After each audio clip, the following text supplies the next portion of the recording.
Camera adds 15 to 20 pounds. Just saying. Okay. So, oh, that's right. There we go. Okay. So, it's a little, it'll be fun. Okay. I got it. I have backup. Okay. So this is the, these are the basic stats that you'll need to know. I just want to go over them real fast and then. You don't have to write this part down. Individually. So, measures of central tendency, that includes the mean, the median, and mode. You've had that probably from middle school on, you've probably all seen that. Measures of variability, I know you've seen the range before. We're gonna look at something called variance and also standard deviation. I'll show you a little bit of detail, but you won't need to know all the detail I'm gonna show you, and we'll talk about that. Then we'll take a look at some different types of graphs and what it means when something is statistically significant.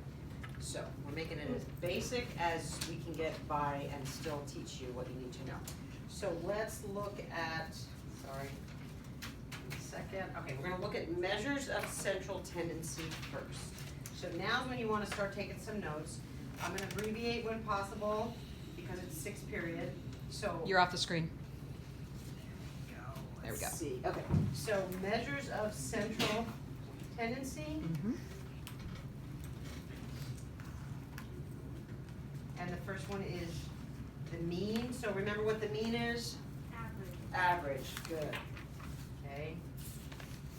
So for statistics, you're gonna get a set of numbers, maybe test scores or IQ scores or whatever relates to psychology, and you are going to have to do some things with them. And so remember that the average is you add all the data up, so each item up, and then you divide by the number of pieces of data. That's the average, in case you forgot. I know you have a lot going on. All right, when you're driving down the road, where's the median? In the middle, right? So, if you take all of your data and list it numerically, list it from lowest to highest, whatever value is in the middle, that's your median. And then mode, and mode is one we don't really deal with that often, but oddly enough, mode is the most frequent. So the most frequently occurring piece of data. That would be the mode. We'll do an example, pretty basic, and we'll have you figure out these and identify all these. You won't have a calculator on your exam, so it's gonna be all stuff we can do without a calculator. All right. The next thing are measures of variability.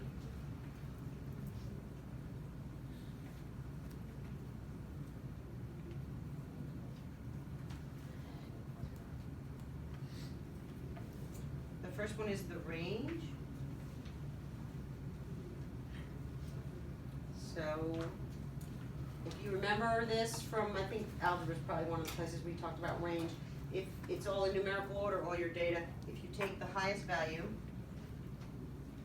and subtract the lowest value, then that will give you your range.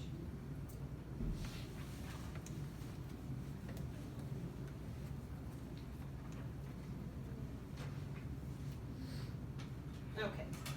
Now we start to get into something that's a little different and you probably haven't heard of unless you've taken statistics. So the first item is the variance. And you know, the root word is vary, right? It's measures of variability, variance, how much does it vary? And the definition is the degree of spread within the distribution of the data.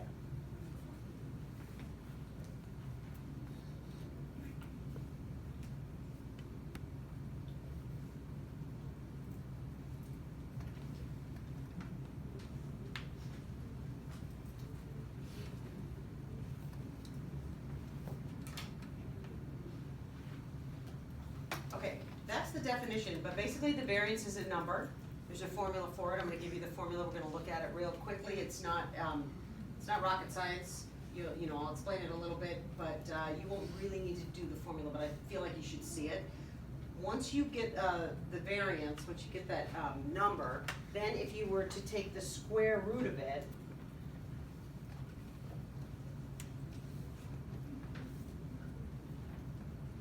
then that's gonna give you what we call standard deviation.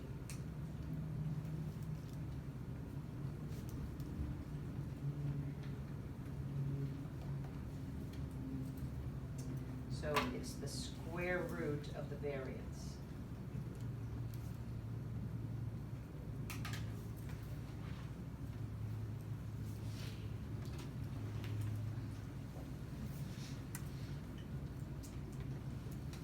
And the standard deviation is just, it's also just a number that you use to, we'll talk about normal distribution curve and all that.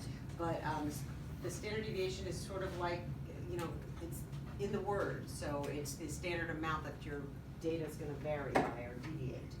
All right, so let's look at the formulas. For variance, we have, this is sigma of x minus x bar squared over n minus 1. That's for variance. And we're gonna say that, so V is variance, N is the number of pieces of data.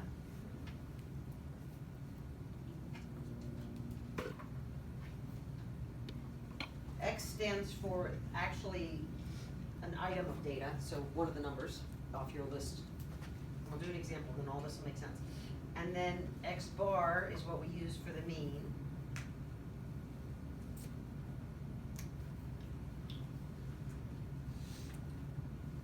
Okay, and so for standard deviation, we use little s. Sometimes we use this Greek symbol, which I can't remember what it is, and I keep forgetting to look it up while between classes. But it's the sigma x minus x bar quantity squared over n minus 1. It's the square root of that, so it's the square root of the variance. And then I'm going to talk about what this means.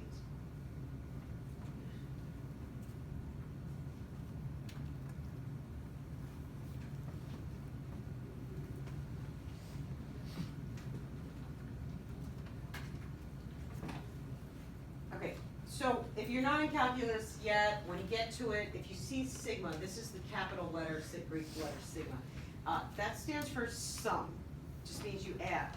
So if you were gonna find the variance and you have a list of data, you would find the mean, which is just the average, and then you would say, let's say the first item. So the first item minus the average, square it, and then add it to the next item minus the average squared.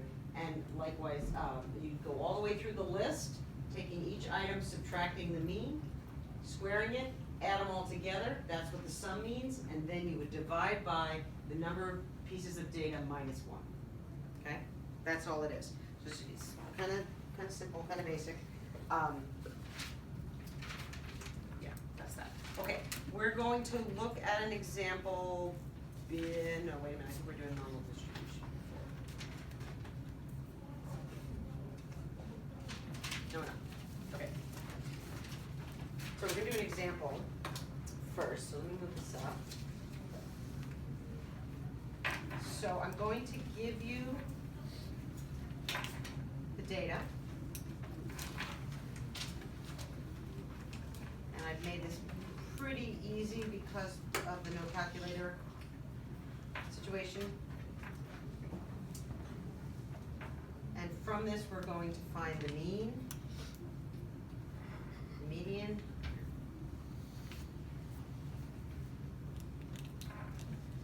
the mode, the range, and the variance, and the standard deviation we'll go ahead and give to you since we don't want to mess with calculators during 6th grade.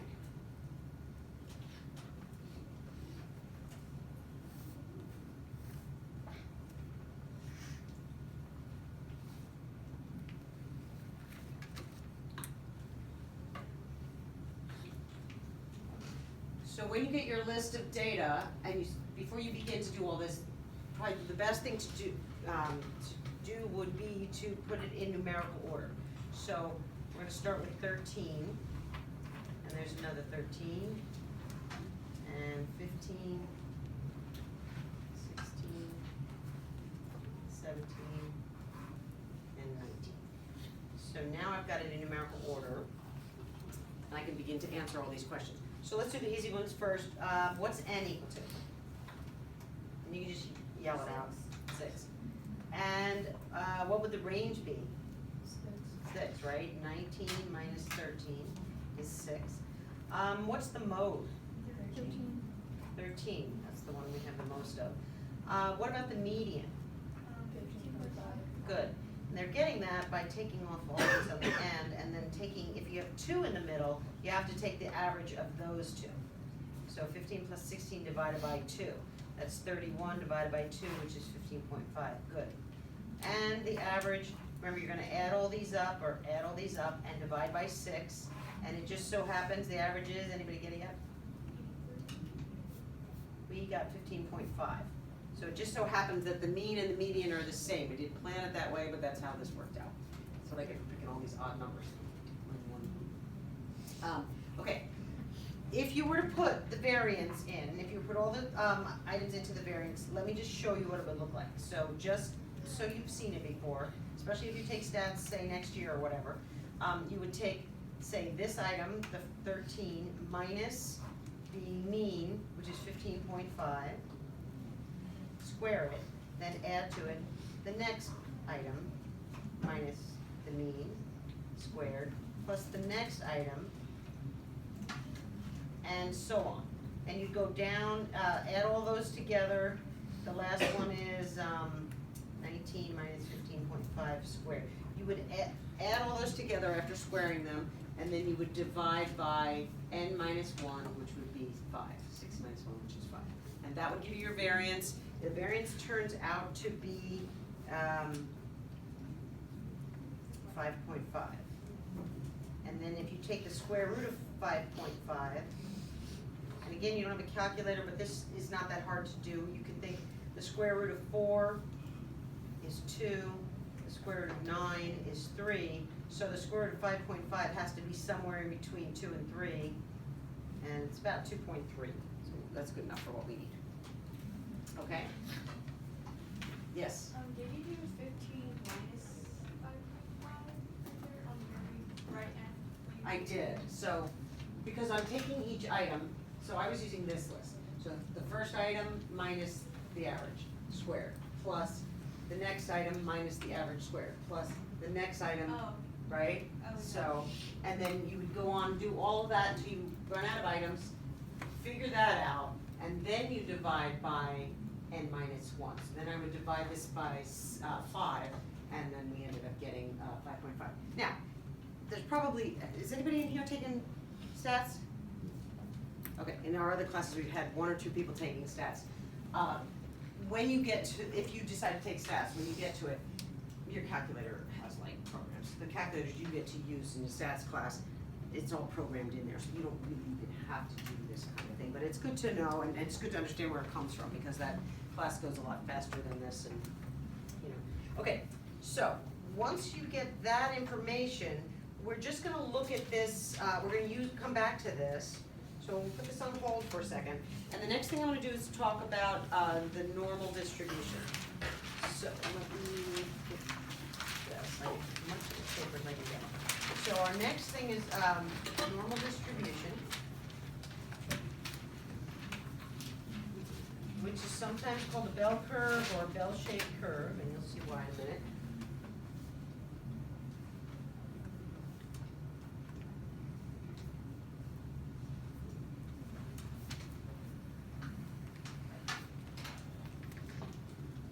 Okay, so if you were to take your data, most of the time, normal distribution, your data falls in the shape of a bell.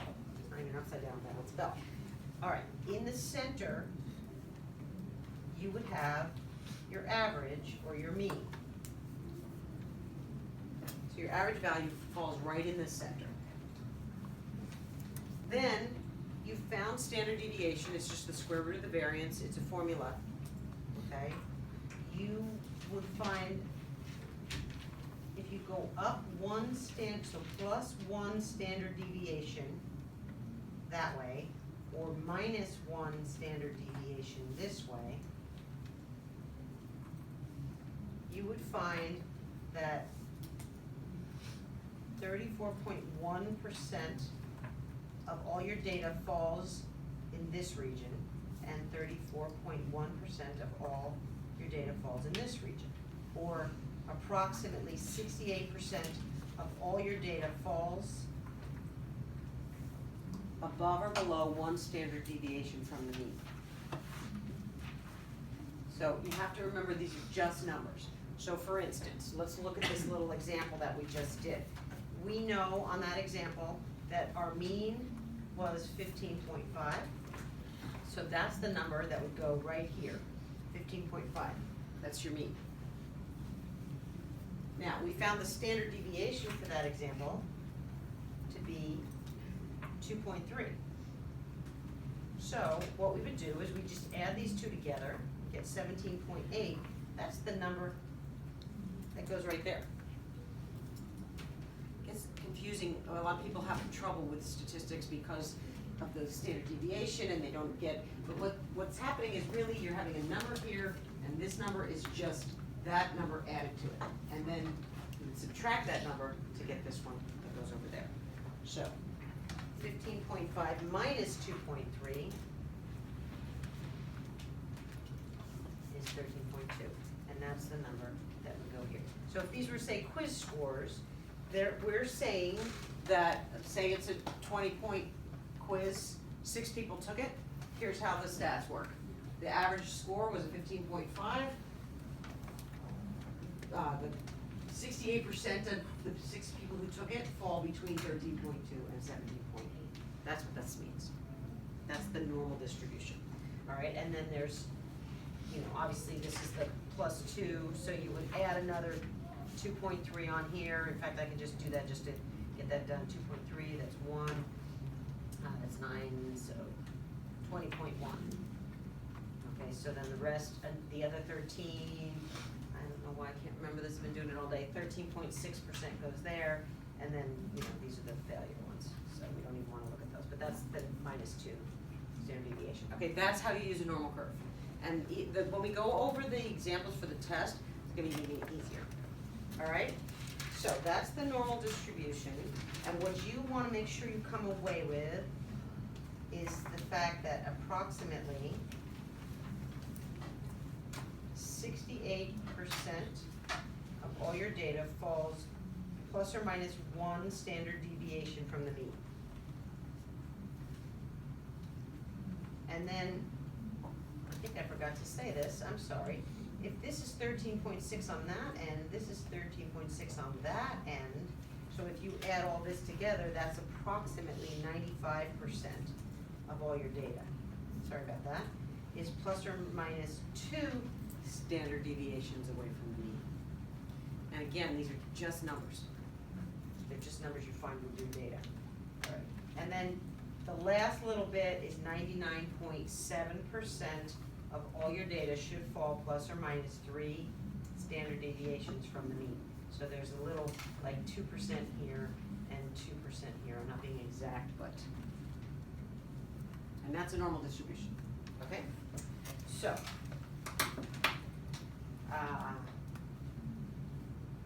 any questions so far?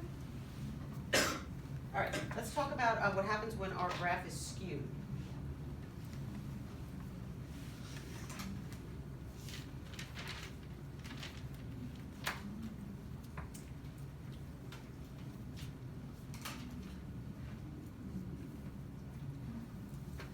All right, so the word skew, if something is askew, it's not right, it's not where it's supposed to be.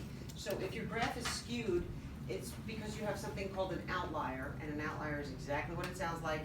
It lies outside of the norm, okay? So everybody gets a certain grade on a test except, Susie. She's out here because she studied and she got all the bonus questions right, and so she's got 10 extra points. she's gonna throw off the whole curve, okay, so that's an outlier. So what happens is, your normal distribution gets skewed. So there are two types that we wanna look at, and be able to identify. So here's one, and here's the other.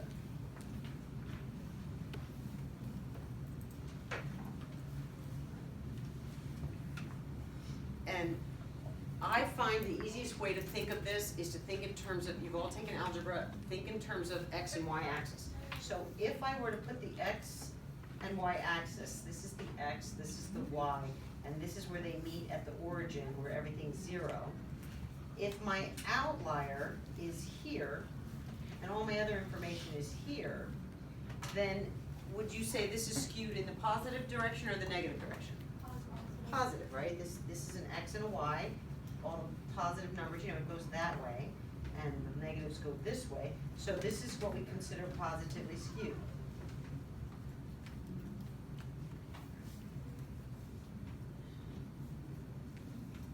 And then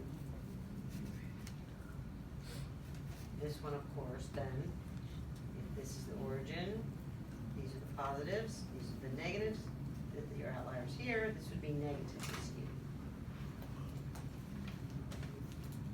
So if you can think of it like that, it's real easy to remember. And when we get to the question, we're gonna draw this, and it's gonna make it like, oh, of course, that's what it is. All right, two more things before we move over to the computer. Tell if am I going too fast, or are we good? Good? Okay. The next thing we're gonna talk about is statistical significance.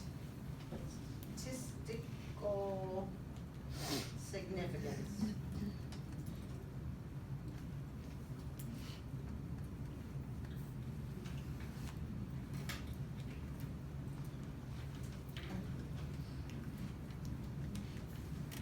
Okay, I want everybody to say that 10 times fast. Go. Statistical significance. Sorry, you don't really have to, but I've been stumbling over it all day, and I just thought we needed a minute. Okay, so statistical significance, there's a magic number associated with this. But I like to have Ms. Muich explain it, because she's gonna explain it in such a way as to have it pertain to, instead of stats, more psychology, so. So if you're doing research, and once you've crunched all the numbers, you did your control group, experimental group, you did all the stuff, and you get all this data, you get all of your research, and here are your results, and you're trying to figure out, are these results valid? Like, are the numbers something that I can trust? Or is there potentially that the numbers I got, the results that I got, are they by chance? Like, could something have gone wrong to give me these numbers? So with statistical significance, what it means is if it's a calculation. And if you get this magical number, it means that your results are what we call statistically significant. And what that means is that your results are not a matter of chance. It means your results are good. It means that you can count on, you can trust your results, the numbers you're getting, they're valid. If you get this number or higher, it means that your results are not due to chance. Anything lower than this number, it means that anything could have caused those numbers, which means your research and your results, it's no good. You can't trust it. So this is just simply going to end up being a number that you have to memorize. They're never going to ask you to calculate statistical significance. They're going to ask you a question about, these results, or this research is showing this, da-da-da-da-da. They're going to give you a number, and then they're going to ask some version of what number on this chart here or what number on this list is going to demonstrate that this research is statistically significant. You got to know this number. Anything above it is good. It or above is good. Anything below it, it's not good. Here's your number. So 0.05% or 0.05%. It needs to be that or higher. So commit that to memory, and you're going to get the question that if it shows up, you'll get the question right. Mm-hmm. You don't know exactly how they're going to ask it, but we know that that'll be the number to. That's your key. That's your number. If you see that, you know that the results are valid and accurate. All right. Last thing before we move on is I just want to remind you of scatter plots.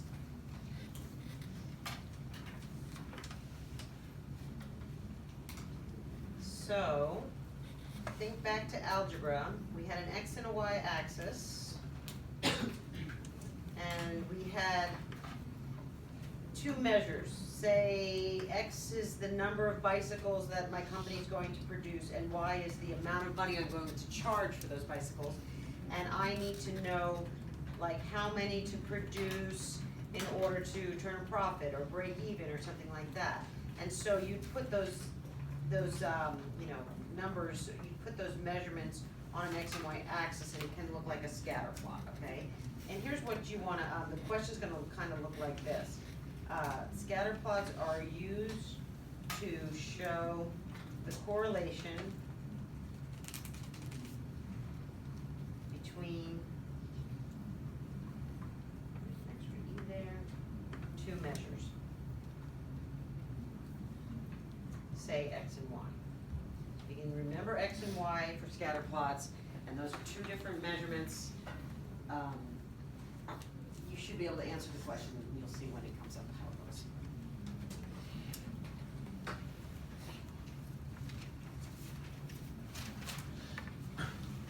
goes. Alrighty, let's, if everybody's ready, I'm gonna move over and take the sample test. Okay. Let's see, whoops, hello Emily. Why is she on a railroad track? It's a senior picture thing. I don't know if they put them on railroads. I don't know. I don't know. They put them on tracks. Here comes the train. At least It's they a didn't thing. tie her to the railroad tracks. So that is good, because that was a thing, I remember. Okay. Now, we'll be finished. We got you. Hold on. Ta-da. All right, so this is just some more scatter plots that, let's see, you remember how you had to make a line, there's a line of best fit, do you remember that? You have to get the slope and all that. Yeah, not my favorite part of algebra.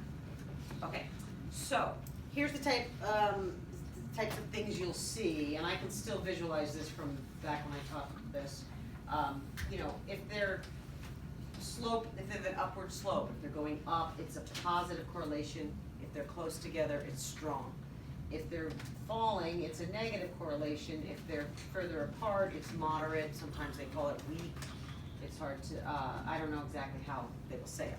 If they're all over the place, there's no correlation. I mean, you kind of can't even tell if that one's positive or negative.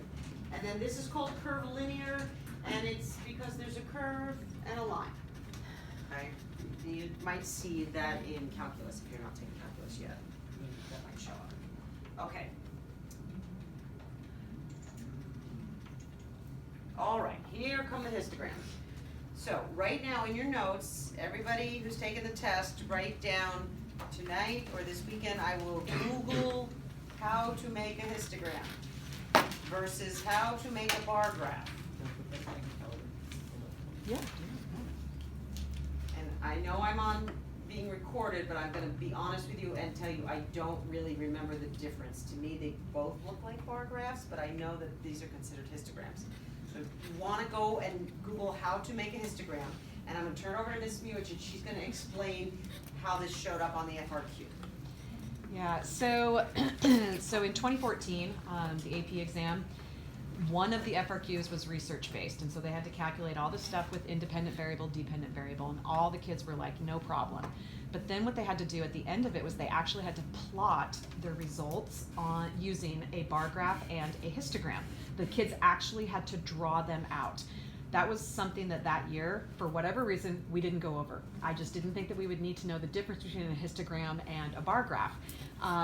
And so they all came back and they were like, what's the difference between this, that, and the other? And I was kind of taken aback by it. And the reason why I want to make sure you guys know it is because that was the year that my daughter had this class and she took that test.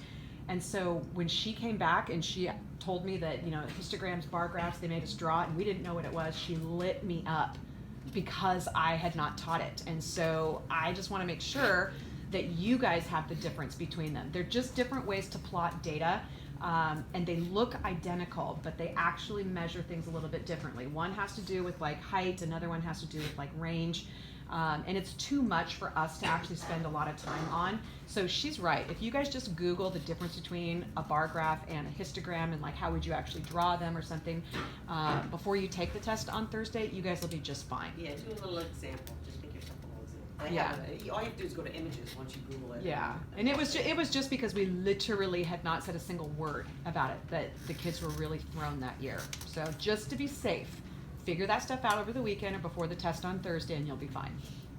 Before next year, if I remember and still do this for you, I will try to, we gotta put that somewhere in our calendar. Right. Remember histogram, because I can't believe I don't have it. Don't tell anybody. I think I'm a horrible teacher. Okay, there's, something on the, what you need to know that says polygons, and poly means many, gon means sides, so, or shapes or whatever, so it's a many-sided figure. It's just when a graph looks like this kind of thing. It doesn't really show up that much, but you should at least know in case this is the year it shows up on. It's just another way to show data. So if they give you a set of numbers and, like an X and a Y axis or something, and they say, plot these out using a polygon method, it's just that. It's just connect all the dots and then draw the lines that connect it. That's all it is. It's, to be honest, I've never seen it in the whole teaching of math that I've done for years. So All what, right, so here what we you're go. gonna see now is, you'll see like, that's number 23, and then you'll see 2004. These are actually released exams. So these are questions that College Board, in 2004, this literally was question number 23. So all the things that she's gonna go over with you right now, these are actual examples of statistics questions that you could see on the test. So we want you just to get an idea, like, get comfortable with, this is probably what you're gonna see stats-wise. All right, so what I'm gonna do is, since I'm gonna stop and let you guys read it and answer it, and certainly we're not gonna do raise your hand, just y'all the answers, and sometimes I'm gonna get up and talk about it because I feel like I need to. So, in this one, the variance is 100, what's the standard deviation? 10, square root, that's it. Okay, good. Okay, take a minute and read this, and then we're gonna go over this one.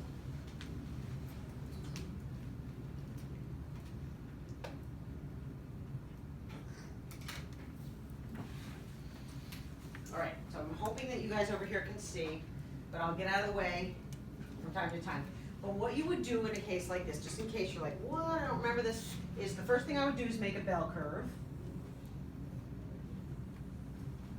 And start putting on the information you have. So we know the mean is 70, so right here in the middle is 70, that's the mean. We know the standard deviation is 10.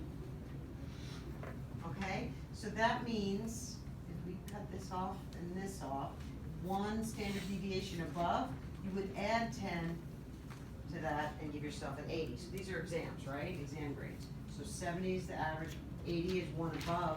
So subtract and get 60, which is one below. All right, now we have to remember what goes in here. So let me draw that middle part, sorry. Pretend it's in the middle. So let me move out of the way so you guys can see this. All right, so what percentage goes in here? So 34.1 on one side, 34.1 on the other, or approximately, we're gonna be approximate here because, you can, it'll work. So 68% is in the middle. Now, we're gonna go here to 2 standard deviations, we're gonna add another 10, and this gives us 90. Remember that this was about 13.6, and then the last little 4%, we split between that, and that gives us 2%. Now, let's go back over the question. Well, in fact, let me just be smart here and do 13.6 there and 2% there. Okay, now, go back and look at what they're asking, okay? So they're saying, mean is 70, standard deviation is 10, approximately what percentage of test takers scored 60 and above? And I'm gonna be honest, when I first read this, I was like, what? We don't have a calculator. And I was like, all right, calm down. And went, okay, 60 and above, that's this, plus this, plus this, plus that. You just have to add. We know the middle is 68%. We're gonna add this little, between the first and second standard deviation, we'll add 13.6, and we know that's about 2. So if we add all this together, 6, 7, 8. So which one would you pick? D, 84. And that's how you use the normal distribution standard, with the standard deviation. So a lot easier than what I was talking about at the beginning, right?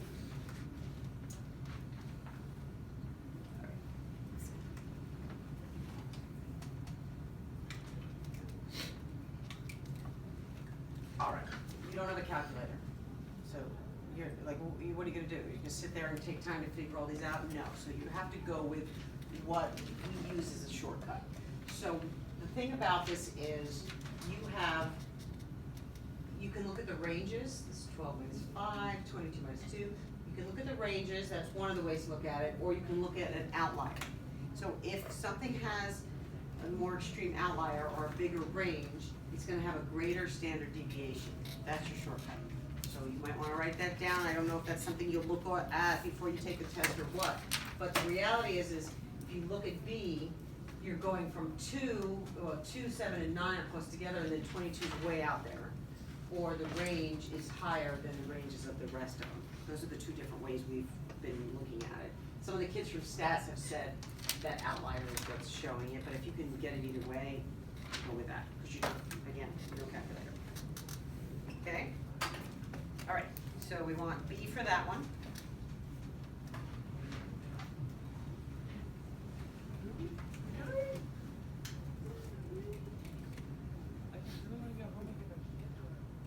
Okay, so these are like extreme scores, like outliers.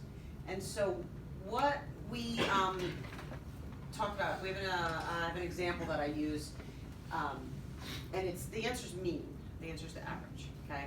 But the example I've been using is, let's say, hopefully you'll never be in this situation, but let's say you go into the unemployment office and you look at the salaries of all the people sitting in the unemployment office trying to find a job, but they don't have jobs. So their salary is 0. So if you took the average of all their salaries, you'd have 0, right? And then all of a sudden Bill Gates walks in with his billions of dollars. What happens to the average? Yeah, right, shoots up, right, it goes crazy, and now it looks like everybody's making hundreds of thousands of dollars or $1 million because he's got so much money. So that will throw off your average if you have one extreme outlier. So mean, answer that one. I had to come up with a way to remember how to remember that one. So, all right. Take a minute on that one. What would you say? C, good. Negative, close together. So it's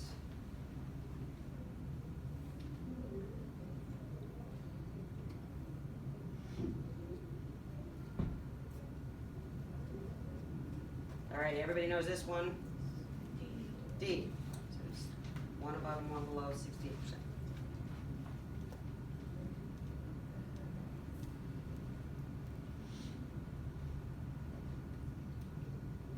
All right, when I looked at this one, I was seriously like, wait, you don't get a calculator? Okay, how am I gonna do this? So I started to figure out how this works. And the process of elimination, first I looked at the range, because that's something I could do without a calculator. And the range is not the same for both. Well, now we already know if the range isn't the same for both, if one has a higher range, then it has a higher standard deviation. So if you look at B, it has a higher range. It's from 76 to 35 versus how close together set A is. So set B has a larger standard deviation. So easy way to remember it. Okay? Do you want to write anything down? You guys will all be good with that? Okay.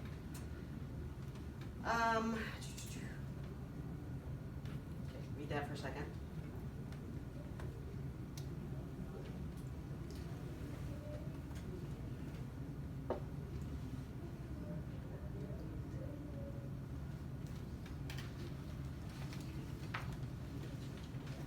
Okay, when I read this is how I spent a lot of my college that wasn't mathematically based, a lot of my college classes, like biology, when I would look at the exams and I would be like, I am seriously in the wrong, when I take a test, I'd be like, I'm in the wrong class because I didn't know what they were asking. So I find being a visual person and a mathematics-based person, if I can get the graph or get some kind of visual, I can figure this out. So we know a teacher finds the distribution of scores to be positively skewed.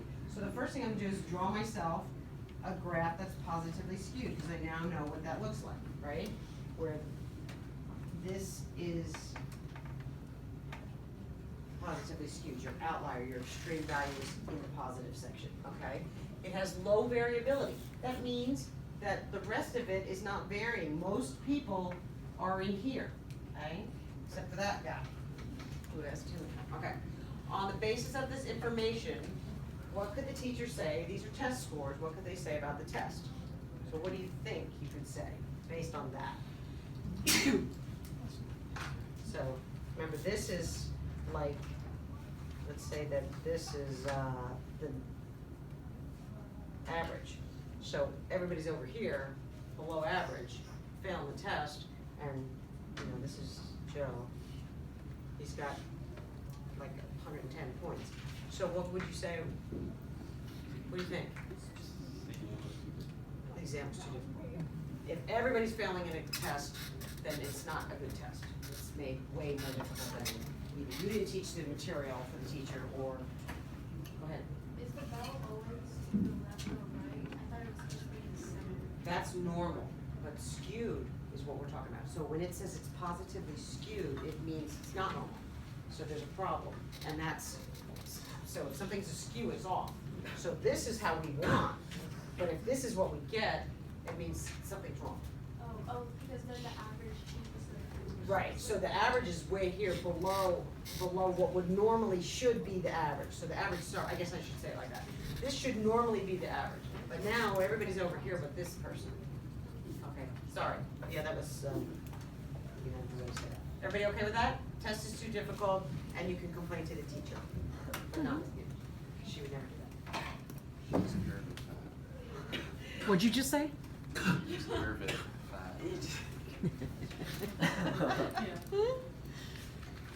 When we have free time, I'll tell you what Miss Nunich used to do to my son when he was in this class. Let's see. The correlation between two measures obtained on a group of individuals. So two measures on a group of individuals is represented as D, the scatter plot. That's that X and Y, the two measures. All right, that's why I showed you the way I did. So remember that. All right.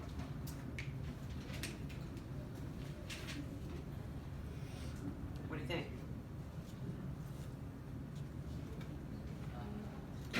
B, right? 5. 5 shows up 3 times. Everything else shows up, I think, once or twice. So there's that one. All right, we have the same exam scores, but this time we have to find the median. So you can do it in your head. That's great. But for the rest of us, we're just gonna lay them out, right? So 1, 5, 5, 5, 6, 7, 8, 10, 10, and then we're gonna just figure out what is in the middle. Do that if you need to. Some people don't. I don't. It's that visual thing. I have a hard time with auditory. Okay, so that one is C.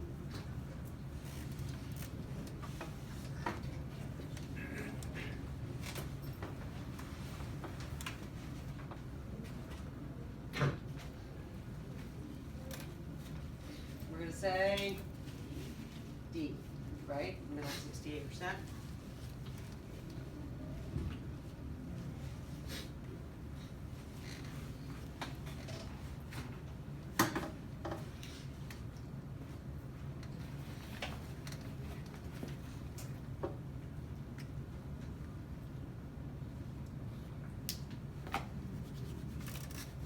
So again, you don't have a calculator, so they're not expecting you to figure it out. You want to use logic. What you're about to say?